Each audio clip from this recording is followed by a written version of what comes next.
Hi folks, welcome to the blah blah blah blah because I can't remember the number of the video cast. We're very fortunate today to have one of the leading lights, shall I say, of the Yes movement. With us, we've got Peter A. Bell. I've got Stuart Lockhead and Jimmy Hutton. I'm Norrie Stewart. Today we're going to talk about what the Yes movement is doing right now, where we'd like to head, what we think we need to do to get it all back rolling again. So what I'm going to ask is for Peter to give us his view of where we are and why we're here, especially the most recent history from the leadership of the SNP, or perhaps lack of leadership. Peter. Very much lack of leadership, I'm afraid. Where are we? Nowhere is the simple answer to that. One of the tropes of recent months, pre-COVID-19, was we've never been closer to independence, which is one of the most stupid statements ever made. We can't possibly be closer to independence than we were at 7 a.m. on the morning of the 18th of September 2014. It's not possible to be any closer to independence than that. So it's a stupid statement. And it's one of these glittering generalities that politicians use to cover up a rather dismal reality. And the dismal reality is that the Yes movement, the Yes campaign, project stalled after 2014, at least in as far as the SNP were concerned. And we have to recognise that the SNP is a massively important part of this. And it completely stalled. And the story of the 4.5, 5 years since 2014 is a story of missed opportunities. And perhaps the easiest way to illustrate that is to speak of the one big missed opportunity, and that was 2015. And the massive Westminster landslide for the SNP. Now, to anybody looking at that, that was the obvious trigger. The SNP was riding a wave of support for independence following 2014, and 2015 should have marked the start of the new campaign moving towards a referendum. What should have happened in 2015 after that, the SNP should actually have announced a target date, because once you give people a date for something, it becomes real. And people start talking not about whether the referendum will happen, but whether it will happen on the date that has been given, which seems to simply assume that it will happen. There are lots of examples of that, and the simple fact is that the whole project had stalled, at least insofar as the SNP and the Scottish Government were responsible for taking it forward. Then there was the whole Section 30 debacle. For years, some of us, a few of us, were warning that the Section 30 process was a trap. It was a dead end. It couldn't possibly work. It couldn't possibly do what was intended. It couldn't possibly get us what we want. And we went into a lot of detail on that. I can only speak for myself, but I don't want to pretend I was the only one, although I rather felt like a lone voice, because there were precious few of us. And that was a clincher for me. That was when I decided that the SNP just were not up to the job. And Peter, then, Peter, can I'm I sorry, just ask? can I? No, I don't mean to interrupt your flow, but just before you move on to later years, 2015, when the SNP got a huge number of MPs, do you think it would have been a whole different ballgame if Alex Salmond had been elected? Yeah, having Alex Salmond around would have it would have changed things, but I still think that it was the landslide. It was a surge in support after 2014, with the 2015 Westminster election providing the proof that that was sustained. That was actually solidifying that support in a vote. That was what was important, rather than any individual MPs getting elected. It was that solid support, and it should have been the trigger. So if I can just bring it up to date, the Section 13 process, the Section 30 process, I should say, was a dead end. Nicola Sturgeon had driven the whole campaign up this dead end alley, blind alley, and it was going nowhere. And she was desperately, they were just playing for time in the year prior, well, in the months since, at least since Boris Johnson slapped down her supposed demand for a Section 30 order. They were just playing for time, hoping that something would turn up. And lo and behold, it did. COVID-19 came along at precisely the time when Nicola Sturgeon needed it. And I get a lot of abuse for saying this. She exploited it. Of course, she exploited it.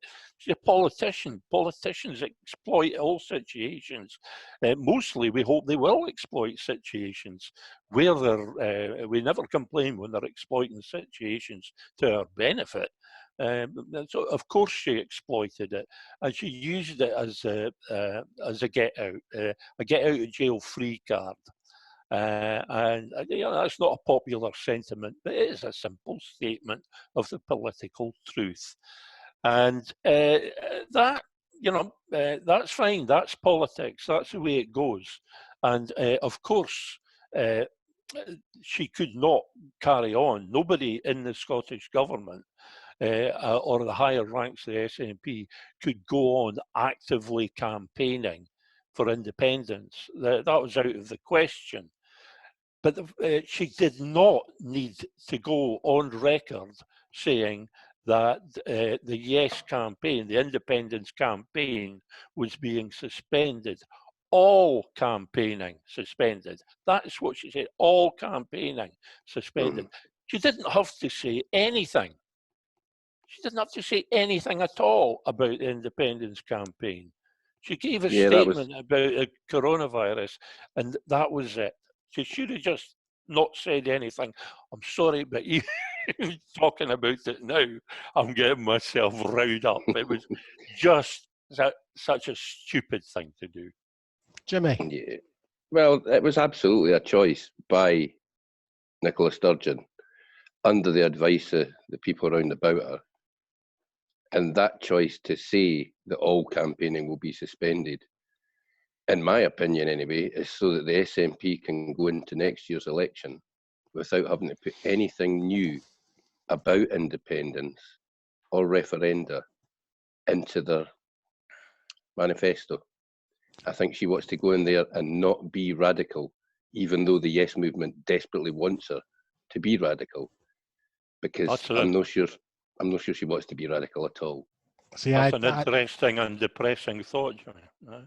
I kind of hold a different view to you guys on this. I don't think she had any choice.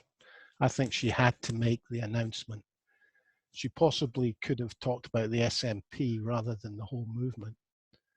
But no, I'm sorry, no. The brickbat she would have got by not saying something. No. Yeah, but if how is she going to get brickbats? To get brickbats, they would say Jackson Carlaw. How could he say, "Why are you not saying something about independence?" She just turns around and says, "Well, You're the one that's talking about it. I'm far too busy to think about things like that. No, she should have just said nothing at all. Peter, we all She know. should have kept it out. We all know that the Telegraph, the Times, the Herald, the Scotsman would have had banner headlines. They're going to do that anyway. Well, So she's taken the opportunity. We cannot allow the British nationalist media to dictate our discourse. We can't allow them to dictate how we express ourselves. Politically, it was foolish. Apart from anything else, you know the thing that was one of Alex Salmond's greatest talents, and one that's not all that well recognised. You know, people talk about his oratory and how politically astute he was, but what it comes down to is options. Alex Salmond is brilliant, exceptional at keeping options open. He never painted himself into a corner. He always had a way out. Sometimes that made him look sleek. I just thought that makes him look like a really good politician. Nicola Sturgeon has spent the last 4.5 years assiduously painting herself into corners. It's almost like that's what she thinks her job is. She's just so adept at throwing away options. It's crazy.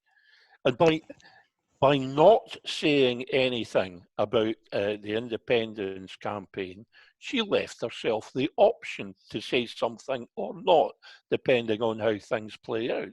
But by volunteering to say that, she's aggravated a hell of a lot of people, and she hasn't particularly impressed any unionists. They're not giving her plaudits for that. It's more, Stuart. sorry, well, it's more than that. I mean, well, you've explained the reason why she didn't have to say that about the Yes movement, the independence movement. But the independence movement has really grown legs since 2014. That's the one good thing about the last 5 years. It's grown legs. It's very independent. It's a movement. Who was writing about it recently? Was it yourself, Peter, that was suggesting that the Yes movement could be involved? Well, it could be involved now as a community movement. Look, if gangs in Cape Town, South Africa, can switch from being drug dealers, killers, to helping the community, so can the Yes movement.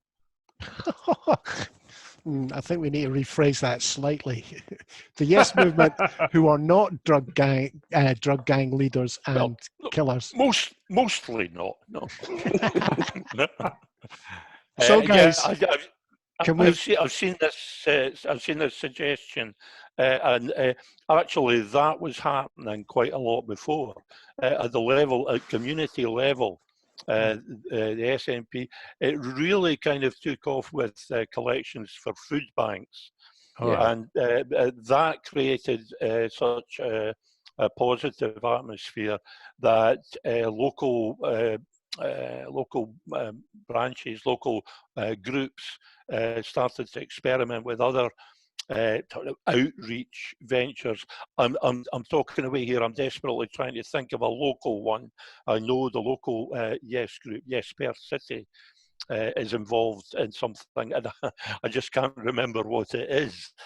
But yeah, there's a few in Glasgow as well, where they're, like you say, they're getting food together for people. They're helping people if they need help with their benefits, if they need help with run to the bank because the banks are only open for 4 hours a day or that.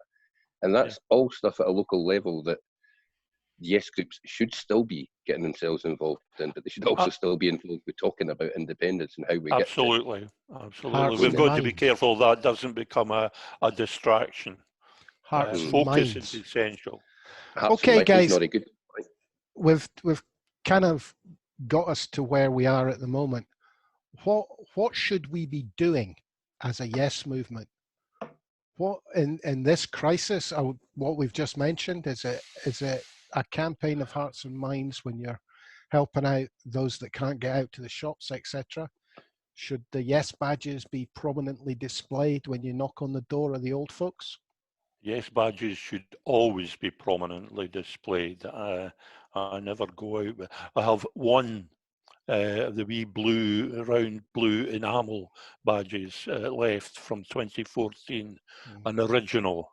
The rest I bought, I don't know, hundreds of them, and they've all been given away or lost or whatever. I have one left, and nobody's getting that.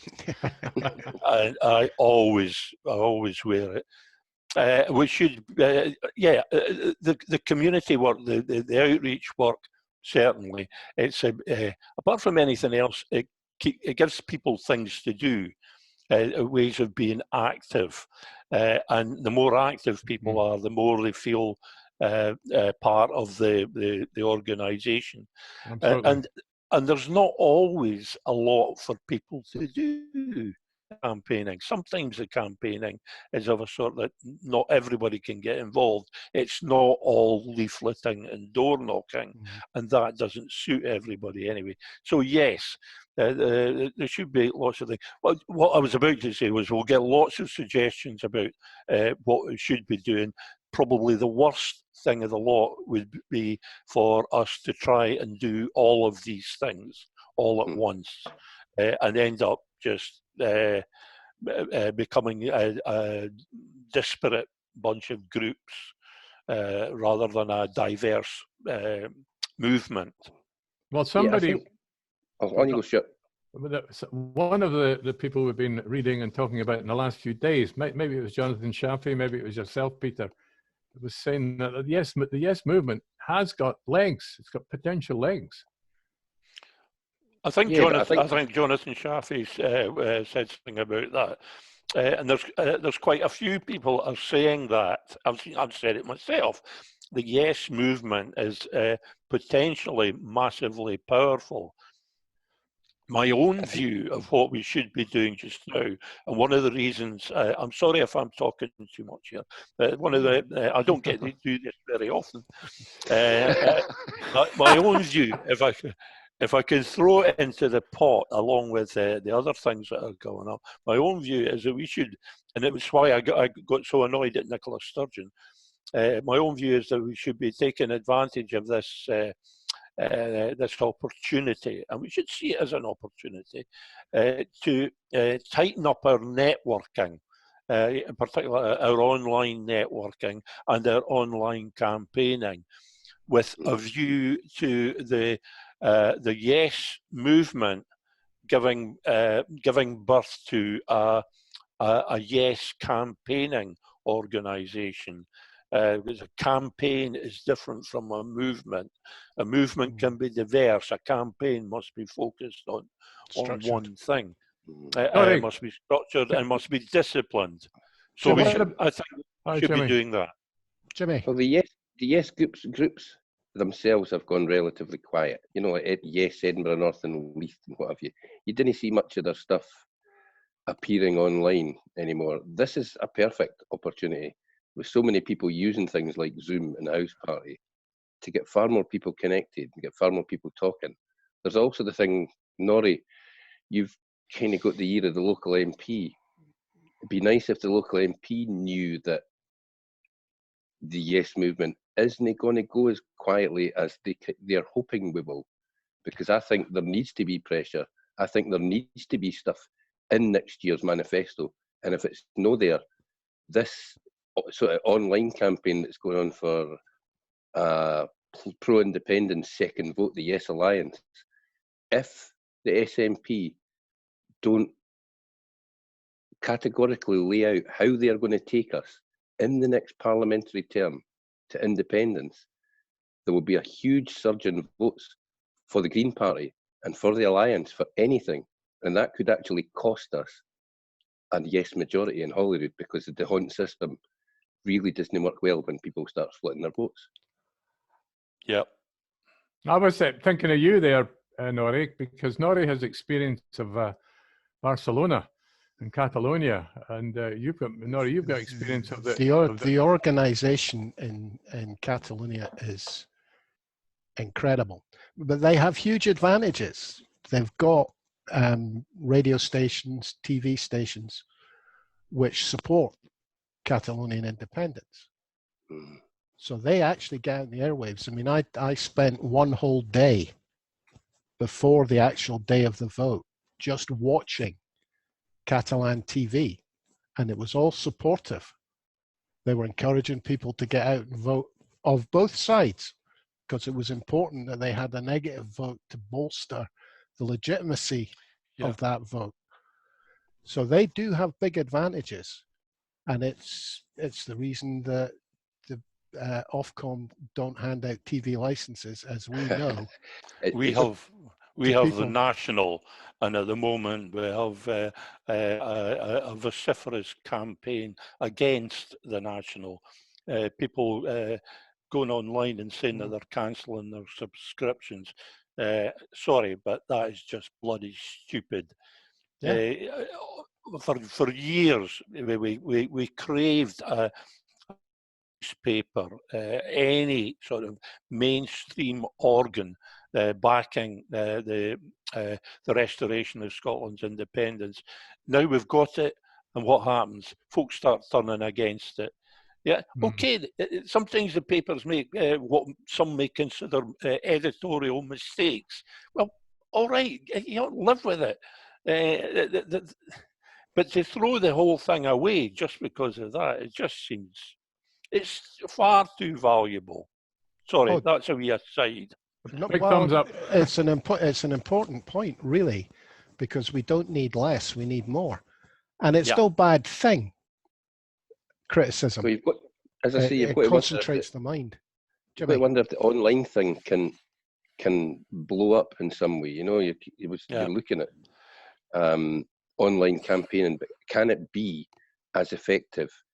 I didn't see any reason why not. Like you say, Peter, networking, get more people talking online. There was something Norrie said there that I picked up on.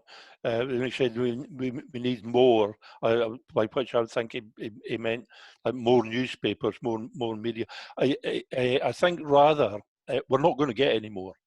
We're not going to get. We're not going to get broadcasting devolved. Nothing is happening. Nothing is happening in the short term, and we don't have a long term. Anybody who says we must play the long game, you're actually legally allowed to punch them in the face. Yeah. It's an old Scots law. I think rather you're not people. You're not. I think rather what we're going to have to do is make more of what we have. Rather than getting more, we'll need to make more of what we have, and that's what people are kind of haven't been doing. I think we can make a lot more of what we have online, and we can do a lot more by way of, for example, writing to newspapers. The letters pages of local newspapers and national newspapers are one of the bits that is read by almost everybody, especially local papers. Pretty much court reports and readers' letters. That's so. These are examples of things that we could be doing. I think it's worth mentioning. I mean, the backdrop behind me, the green screen behind me, that's Indie Poster Boy. And he produces cards, posters, etc. for those of you that don't know him, which are online and free for use for everybody, which is one of, if you like, it overlaps with print media. It's your opportunity. If you see a particular meme that you think, poster or whatever that you think would appeal in your local area, you print it off, you stick it through a few letterboxes, stick it in your window. It's something that wouldn't have been possible before the internet. Oh, well, here, I've got a simple idea, so it only takes 10 seconds. My granddaughter, who's an English granddaughter, growing up in Wiltshire, yesterday she was painting stones in the garden. Look, they're all locked down, don't forget, kids. She asked me what did she want me to, I said, oh, paint me a Scottish flag. You know, I mean, we should encourage every pro-independence family in Scotland to get their kids painting, you know. Yes. No. Yes, Stuart, you're 5 years behind the curve on that one, mate. do look up Yes, yes still shows listen. the next time you go into What we internet. should be encouraging is every unionist family member, child, we should be indoctrinating them kids. That's what we should be doing. No, that's a rather iffy word.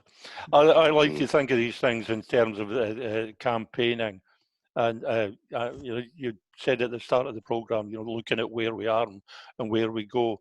One of the things that it said that we achieved in the 2014 campaign is that we normalised the idea of independence. So I think to myself, okay, we've achieved that, but we haven't actually moved on very far from there. So what is the next stage on from normalising the idea of independence? The next stage surely is to make independence the default assumption, make it the default position, which ties in with where I think the campaign should be going. I haven't been writing much about it lately for obvious reasons, but I want the next campaign not to be a campaign for independence, but a campaign against the union. Yeah. So that the unionists have to go on the defensive. They have to campaign for the union. Let's see how they get on with that. It sounds very simple. It's not as simple as it sounds, No. and it depends on the cooperation of the SNP, assuming that we still have an SNP administration. Disaster if Holyrood falls into the hands of the British parties at the 2021 Scottish elections, then you can totally forget about independence in any of our lifetimes. It's just not going to happen. If they get Holyrood back, then that's the end of it. But we need the Scottish government to take an entirely different and a very bold approach. You remember Yes Minister, the one of the ways that the civil servants had of getting the minister or the prime minister to change their mind about something was to tell them that it was a very brave decision that they'd made, a very brave choice. Yes. And immediately, Jim Hacker immediately goes, brave? I'm not brave. Politicians aren't ones for doing things bold, but where we are now, it needs something bold. It needs something imaginative and something dramatic to break us out of this situation. Well, and that means that's the danger. Sure. Sorry, that's the danger that we're looking at right now. Mm-hmm. So, Stuart. Well, the controversial question is, how is Nicola Sturgeon going to come out of this crisis? She's coming out absolutely fine, mate. She's actually coming across as quite a, given the clusterfuck that's sitting in London, she's coming across as being a damn fine administrator. And we know that she's a good administrator. We know she's a decent politician. Unfortunately, she's surrounded by people who I think are quite happy to blow a bit of smoke up her butt, and they don't want her to be bold. They don't want her to be radical. And the worry is that the economic recession that is marching down the path, and it's going to be a big one, Nicola Sturgeon goes along with Boris when Boris comes out with, now is not the time, because that's a cert that his line will be Theresa's one. We'll discuss it. We'll talk about it. I'm sorry. That was one of the noticeable things about Boris Johnson. There was no shilly-shally about now is not the time. It was no, but that's what he's going to say for the recession. He's going to use the recession as an excuse. They'll use whatever they've got. Come up with it. They'll use a successful economy as an excuse. It really doesn't matter where we are. It's always going to be a reason not to. One of the questions I did want to bring up was leadership. Sorry, I was going when you asked how is Nicola Sturgeon going to come out of this? The question that immediately popped into my mind, unbidden, Nicola Sturgeon, because there's effectively two Nicola Sturgeons. There's Nicola Sturgeon, the administrator, the solid manager, who is, she is brilliant at that job. We could not wish for a better First Minister at this time. And then there's Nicola Sturgeon as the de facto figurehead of the independence movement. Mm-hmm. And the contrast could not be more stark. In that role, she is as complete a failure as we could ever want. She just, or we could ever not want. She has been quite appalling in that role ever since she took over as First Minister. It kind of brings us on to the point I was trying to make. I apologise for butting in there. It's okay. I mean, I have never seen the leadership of the SNP as being the same as the leadership of the Yes movement. Absolutely. So really what I'm going to ask you, Peter, is who should lead the Yes movement? Who, in your opinion, do the people actually even exist yet? I like to give straight answers to straight questions, but some questions don't have straight answers. What I say about the Yes movement, and this is not evasion, what I say about the Yes movement was something that really struck me at the gathering in Stirling. The guys from the Indie app organised, which was this brilliant occasion. And I watched what was happening that day. And what I watched was what I saw was what I called a phenomenon that I called emergent leadership. In every situation, the leadership emerged.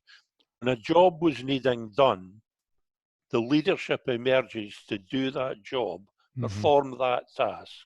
And then when that task is done, it's just part of the movement again. All under one banner is a perfect example of that. Yes, all under one banner simply emerged. And I wrote at the time that they were getting a lot of stick because they were having problems. I wrote at the time that we should cut them some slack because what they were doing was something that would normally be regarded as well nigh impossible. They were trying to form an organization within a movement. And that is almost impossible, and yet they've succeeded. So I'm looking at emergent leadership. I'm not sure that there has to be a figurehead.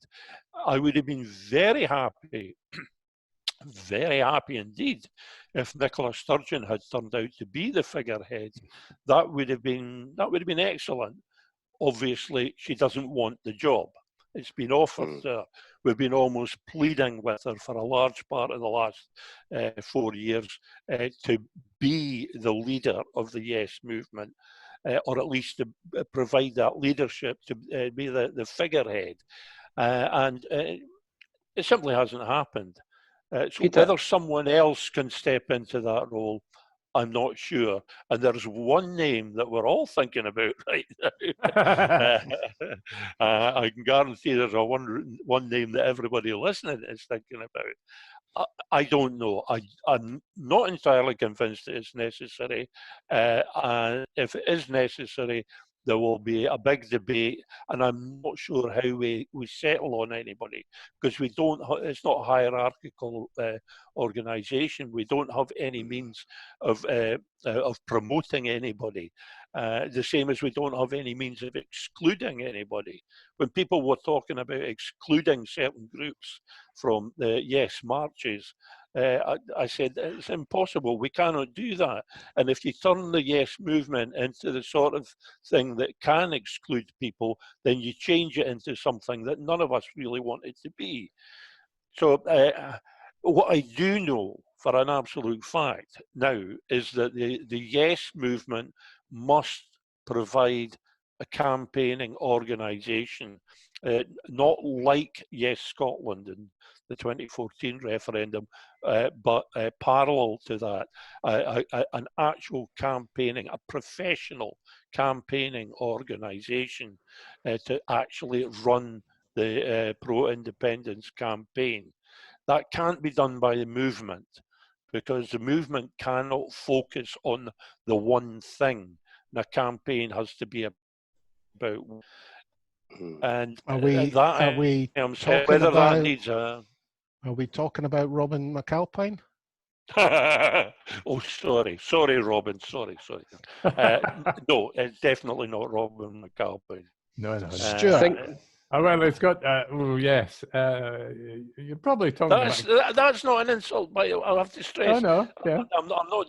That's not in any way denigrating to Robin McAlpine. Robin McAlpine is brilliant at what he does, leading and organising and managing a political campaign is not what he does.